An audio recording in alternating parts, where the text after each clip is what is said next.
Fala pessoal, tudo bem com vocês? Vamos falar sobre diabetes gestacional. O que é, como é diagnosticada, como é tratada, quais são os fatores de risco e as consequências para uma gestação e para um feto. Tudo isso eu vou falar nesse vídeo, mas antes disso eu vou pedir para você se inscrever no meu canal para que você não perca mais nenhum conteúdo a partir de hoje e curte esse vídeo se você acha que é um tema relevante e interessante que mais pessoas têm que saber sobre esse assunto, tá certo? Meu nome é Francisco de Assis Júnior, eu sou cirurgião dentista e estou na reta final do curso de medicina e as minhas áreas de interesse são ginecologia, obstetrícia e endocrinologia, tudo que vai reger uma gestação, uma diabetes e tudo mais, tá certo? E agora vamos às informações. Diabetes gestacional, gente, é um estágio transitório, uma patologia transitória, que é uma patologia gestacional. Existem fatores de risco para que uma mulher tenha diabetes gestacional. Os principais fatores de risco são uma resistência à insulina prévia. O que é insulina? Insulina é um hormônio produzido pelo seu pâncreas. É fundamental para a gente. O que é que a insulina faz? Tudo que a gente come de carboidratos, no final vai virar glicose. Então, o que é um carboidrato? Pão, macarrão, arroz, doce, refrigerante, biscoito, tudo isso é carboidrato. Os carboidratos são quebrados na nossa boca através de uma enzima chamada amilase salivar, para um pouquinho a quebra no estômago e continua no intestino. No intestino ele vai ficar na parte menor do carboidrato, que é a glicose. E aí vai para a veia porta, vai para o fígado e no fígado é distribuído para todo o nosso corpo ou armazenado em forma de gordura ou glicogênio. Para essa distribuição para o corpo, para o armazenamento em forma de gordura ou de glicogênio, é necessária a insulina. E a insulina é produzida pelo pâncreas. Então, o pâncreas responde produzindo cada vez mais insulina a partir do nível de glicose que está na sua corrente sanguínea. E o que seria uma resistência à insulina? É quando a quantidade de insulina produzida pelo pâncreas está insuficiente, ou seja, é uma falência das células beta-pancreáticas ou uma resistência periférica à insulina. É como se os receptores da insulina estivessem enferrujados. E o que é que a insulina faz? A insulina se liga nas células e abre um canal da glicose, que é quando essa glicose entra dentro das células e as células utilizam essa glicose para produzir ATP, que é a energia das células, para que elas possam produzir energia, né, e desempenhar suas funções. Quando acontece uma resistência insulínica, é porque esse receptor está com problema, os receptores não estão tão à mostra, e aí a insulina não age nas células e muita glicose fica na corrente sanguínea. Ou o pâncreas tem que produzir cada vez mais insulina para levar a quantidade de glicose que antes o pâncreas precisaria disso. Agora ele precisa disso. E isso é uma resistência insulínica. Quais são situações que promovem uma resistência insulínica antes de uma gestação? Síndrome dos ovários policísticos. Uma das principais características da síndrome dos ovários policísticos é resistência insulínica em 80% dos casos. Mas também aumento da gordura abdominal, a gordura visceral, a gordura abdominal aumenta a produção de adipocinas. Essas adipocinas promovem uma resistência à insulina. Ou uma alimentação deficiente associada ao sedentarismo. O que seria uma alimentação deficiente? Bom, alimentos com alto índice glicêmico o tempo todo. Então, carboidratos refinados, farináceos, processados e ultraprocessados, alimentos ricos em gorduras, gorduras que não são benéficas para a nossa saúde. Tudo isso faz com que haja picos de glicose na sua corrente sanguínea o tempo todo, e esses picos de glicose são acompanhados por picos de insulina, o que fazem você desenvolver uma resistência insulínica por conta desses hábitos. Sedentarismo também.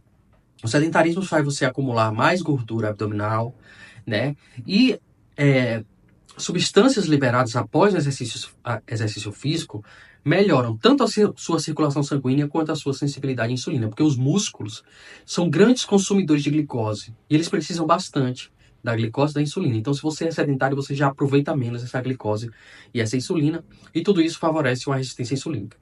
Há também um histórico familiar, parente de primeiro grau. Então, por exemplo, pai, mãe, que já tem uma diabetes gestacional, uma resistência insulínica, você tem fator de risco também para isso. E qual o problema de você ter fator de risco ou uma resistência insulínica prévia durante uma gestação? É porque na gestação vai haver a produção de alguns hormônios, principalmente o hormônio chamado lactogênio placentário humano, produzido pela placenta. Ele começa a ser produzido a partir de 5 semanas e vai aumentando, certo? Esse hormônio ele induz uma resistência insulínica na mãe que está gerando o bebê. E por que ele quer que tenha essa resistência insulínica? É fisiológico. Por quê? Parte da glicose consumida pela mãe, esse hormônio quer que seja direcionado para o bebê, porque o bebê não come dentro da mãe, né? E aí ele é nutrido pela própria mãe. Então, essa resistência insulínica é para isso, para a parte da glicose e para o bebê, para que o bebê, que precisa de muita energia nesse momento de grande divisão celular, de grande formação de tecidos, receba parte dessa glicose. Então, esse hormônio chamado lactogênio placentário humano, junto com a progesterona, junto com o próprio HCG, ou com outros hormônios que também estão aumentados na gestação, como o estrogênio e o cortisol, que tem elevação, fazem com que essa resistência insulínica aumente. Associado a essa mulher que já tinha uma resistência insulínica antes da gestação e agora se torna mais resistente à insulina, ela pode desenvolver um diabetes gestacional, porque ela se torna tão resistente à insulina que o pâncreas tem que produzir cada vez mais insulina e pode ser que não dê conta, não consiga produzir tanta insulina. E aí o que é que acontece? A glicose aumenta na corrente sanguínea. Por isso que essa mulher tem um aumento da glicemia, certo? E é aí que a gente vai falar sobre o diagnóstico da diabetes gestacional. Como é que você sabe se está com diabetes gestacional? Normalmente, nos exames de pré-natal, a partir do primeiro trimestre de gestação, mais ou menos até 20 semanas, vai ser solicitado para essa mamãe, essa gestante, a glicemia em jejum. Glicemia em jejum é o sangue que é coletado, seu, quando você está em um jejum de 8 a 12 horas. O jejum, ou seja, sem comer nada, por 8 a 12 horas, e é coletado o seu sangue para ver qual o seu nível de glicose. Se o nível de glicose estiver maior do que 92 nessa gestante e menor do que 125, então tem que estar entre 92 e 125, ela já entra com o diagnóstico de diabetes gestacional. Os níveis nas gestantes são diferentes dos nas pessoas que não estão gestando. Então, glicemia em jejum, maior do que 92 e menor do que 125, diabetes gestacional. Se essa glicemia em jejum estiver menor do que 92 e maior do que 70, essa mulher não tem diabetes gestacional. E se essa glicemia estiver maior do que 125, essa mulher já tinha diabetes. Ela não tem diabetes gestacional. Ela tinha diabetes. Aí resta saber se é uma diabetes tipo 2 ou tipo 1. Qual a diferença da diabetes tipo 2? É porque ela é uma diabetes que ainda produz insulina. Ela tem uma resistência insulínica, mas ainda produz. E a tipo 1 é uma diabetes autoimune, em que as células beta-pancreáticas são destruídas por questões autoimunes e a mulher não produz mais insulina. E ela precisa sempre de insulina, certo? Então, recapitulando, porque pode ter ficado um pouco confuso para vocês. O diagnóstico de diabetes mellitus gestacional normalmente acontece até 20 semanas de gestação para pedir a glicemia de jejum. Se na glicemia de jejum, que é um jejum de 8 a 12 horas, quando é coletado o sangue da mulher, esses níveis estiverem acima de 92 e abaixo de 125, essa mulher tem diabetes gestacional. Se os níveis estiverem abaixo de 92 e acima de 70, ela não tem diabetes, ela está normal, certo? Euglicêmica, que a gente chama. E se os níveis estiverem acima de 125, ela tem outro tipo de diabetes que não é gestacional. Aí você vai investigar quais são, certo? Digamos que essa mulher tenha diabetes gestacional. Qual é o tratamento dela? O tratamento inicial para a mulher com diabetes gestacional é alimentar, controle alimentar e exercício físico.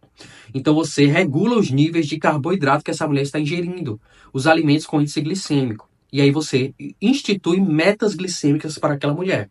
Então, metas glicêmicas em jejum, metas glicêmicas após 1 hora de ter se alimentado e metas glicêmicas após 2 horas de ter se alimentado. E aí eu vou dizer qual é cada uma dessas metas para vocês. As metas glicêmicas, ou seja, quanto a glicose dessa mulher tem que dar quando ela fizer o HGT, que é a glicemia capilar, em jejum, tem que estar no máximo em 95, o nível de glicose dessa mulher, certo? Entre 70 e 95. Pós-prandial, o que é pós-prandial? Após uma alimentação. Então, 1 hora após uma alimentação, ela tem que estar até 140. Não mais do que 140. E 2 horas após uma alimentação, ela tem que estar até 120. Então, essas são as metas glicêmicas para uma mulher com diabetes gestacional. Porque as primeiras medidas que a gente vai fazer em uma mulher que tem um diagnóstico de diabetes gestacional é melhorar a alimentação dessa mulher, estimular o exercício físico e o controle rigoroso da glicose, ou seja, o controle rigoroso da glicemia, que eu vou explicar para vocês, se esse controle não acontecer, o que é que pode acontecer com a gestação da mulher. Então, para a mulher se alimentar, a gente recomenda que ela tenha a porcentagem de carboidratos, de proteínas e de lipídios, que também são conhecidos como gorduras, no seu prato, certo? E aí a gente vai variar, dando preferência sempre a carboidratos complexos, que tem um índice glicêmico não tão alto de vez, por exemplo, que são tubérculos, que são raízes, né? Alimentos integrais. Esses carboidratos são carboidratos complexos e aí a glicemia é elevada aos poucos. Então, no prato dessa mulher tem que ter de 40 a 55% de carboidratos, tem que ter de 15 a 20% de proteínas. Proteínas são carne, ovos, leite, peixe, queijos. Essas são as fontes de proteína, então 15 a 20% do prato. E 30 a 40% de lipídios, que são gorduras que devem ser, de preferência, gorduras boas. O que seriam gorduras boas? A gente chama gorduras poliinsaturadas, que são, por exemplo, azeite de oliva extra virgem, tem no atum, tem na sardinha, são gorduras que são benéficas para essa mulher. O ômega 3, por exemplo, é muito bom durante a gestação, e aí o prato dessa mulher deve ser dividido nisso. Então ela tem que manter o controle glicêmico rigoroso, uma alimentação equilibrada e fazer exercício físico. Esse é o tratamento inicial da diabetes gestacional. Caso ela não atinja as metas glicêmicas, então em 15 dias a gente dá um prazo para ela atingir essas metas glicêmicas e em 15 dias ela não atingiu as metas glicêmicas. Então, estava vendo lá a glicose 2 vezes durante esses 15 dias e deu muito acima ou acima da meta. Então, aí você pode avaliar a possibilidade de entrar com a terapia farmacológica. E qual é a terapia farmacológica? Em gestantes, a gente dá preferência à insulina. Então, a gente utiliza dois tipos de insulina, que é a insulina regular e a insulina NPH. A diferença delas é que a NPH ela tem um tempo de duração mais longo. Então, ela vai equilibrar ali, mais ou menos, a insulina, a glicemia basal. E já a regular, normalmente você utiliza para as refeições. Então, você tem doses para a serem administradas para ter ação durante a refeição. Então, essa é a diferença. Então, a gente só entra com insulina na gestante caso ela não tenha atingido a meta dos controles glicêmicos com alimentação e exercício físico. Tá certo? E digamos que essa mulher começou um pré-natal tardio. Ela não começou o pré-natal antes das 20 semanas, não tinha feito a glicose de jejum, ou fez a glicose de jejum e ela não tinha um diabetes gestacional e não iniciou o tratamento. Então, nessas duas situações. Fez a glicose de jejum antes das 20 semanas, não tinha um diagnóstico de diabetes gestacional e ou não fez o pré-natal antes das 20 semanas. Então, entre 24 e 28 semanas, a gente refaz uma solicitação para essa mulher com o TOTG, que é o teste de tolerância oral à glicose, certo? Em que vai ser administrada 75 gramas de carboidrato, que essa mulher vai administrar, vai tomar, essa gestante, e aí vai ser aferida a glicose dela antes de tomar esse carboidrato, né, em jejum, certo? 1 hora após tomar essa garapa, né, esse carboidrato, e 2 horas após. E aí vai avaliar os parâmetros da glicose dessa mulher. Por que com 24 a 28 semanas? Porque o hormônio lactogênio placentário humano tem um aumento durante essa fase da gestação. E lembra que ele é um hormônio que aumenta a resistência insulínica? Então, nesses momentos, você deve reavaliar se essa mulher tem um quadro de diabetes gestacional, que afeta em torno de 17 a 18% de todas as gestantes do mundo. Ou seja, é muita gente com diabetes gestacional. Por isso que essa medida, né, esse controle de diagnóstico deve ser universal, ou seja, para todas as gestantes, não só para quem tem fator de risco, entendeu? Agora eu vou dizer para vocês quais seriam os parâmetros desse TOTG, que é o teste de tolerância oral à glicose. Então, se nessa medida, né, entre 24 e 28 semanas, essa mulher está com a glicose de jejum maior ou igual a 92, já é uma diabetes gestacional. Se ela não tivesse a glicose de jejum maior ou igual a 92, mas só que no TOTG, que é o teste de tolerância oral à glicose, a glicemia dela após 1 hora deu maior ou igual a 180, ela também já tem diabetes gestacional. E depois de 2 horas que ela tomou a garapa, deu maior ou igual a 153, ela também tem diabetes gestacional, certo? Agora, em outra situação, se ela chega com a glicemia em jejum nesse exame e essa glicemia em jejum está maior do que 126, essa mulher tem diabetes mellitus, não é uma diabetes gestacional, certo? Então ela já tem uma diabetes. Não é diabetes da gravidez, certo? E se após 2 horas da garapa, essa glicose dela, né, no sangue deu maior do que 200, ela também tem uma diabetes mellitus, não é diabetes gestacional. A diabetes gestacional é se a glicemia em jejum estiver maior ou igual a 92, mais abaixo de 125, como eu expliquei para vocês. Se o TOTG, que é o teste de tolerância oral à glicose, então 1 hora depois que tomar e foi medir, ele está maior do que 180, isso é um diabetes gestacional. E maior do que 153, 2 horas após tomar a garapa medir, certo? Então, nesse momento, com 24, 28 semanas de gestação, tem um diagnóstico de diabetes gestacional que a mulher antes não tinha esse diagnóstico. Ou porque não fez o pré-natal no momento ideal, ou porque ela não tinha uma glicemia alterada e agora alterou porque tem uma elevação do lactogênio placentário humano. O tratamento é o mesmo. Uma meta de controle glicêmico, certo? Caso essa meta não seja atingida em 15 dias, aí você entra com as medidas farmacológicas, que é com insulina. Em algumas situações, mesmo que a refratária, né, a insulina, mesmo que com a dificuldade do controle glicêmico, pode ser que seja utilizado também metformina nessa mulher gestante.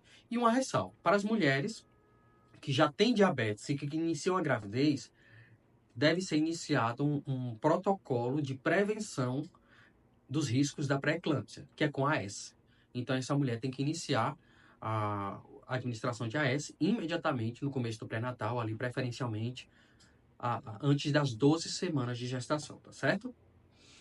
Então, vamos lá, gente. Quais seriam as consequências de uma diabetes gestacional para o bebê?